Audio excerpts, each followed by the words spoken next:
কেতিয়াবা কেতিয়াবা দেখা পোৱা যায় ঘৰলৈ অহা শহুৰৰ ঘৰৰ মানুহ খেদিবৰ কাৰণে বোৱাৰীয়ে বুদ্ধি কৰে। ঘৰলৈ যেতিয়া যাবলৈ ওলায় শহুৰৰ ঘৰৰ মানুহ যোনেই হওক, শহুৰেই হওক বা দেউৰেই হওক বা ভাই ভনীয়ে হওক, তেওঁলোকৰ বেগত বোৱাৰীয়ে কি কৰে, অলপমান পইচা লুকুৱাই ভৰাই দিয়ে। পইচাখিনি ভৰাই দিয়াৰ লগে লগে তেওঁ নিজৰ হাজবেণ্ডক চিঞৰিব, আহাচোন তুমি চোৱাহি, এওঁ কিমান পইচা চুৰ কৰিছে আমাৰ ঘৰখন।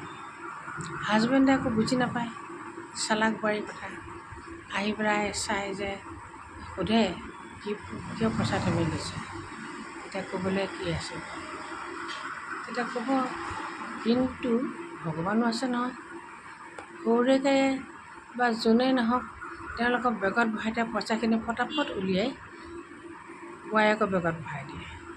তেতিয়াতো আৰু কৰিবলৈ উপায় নাই।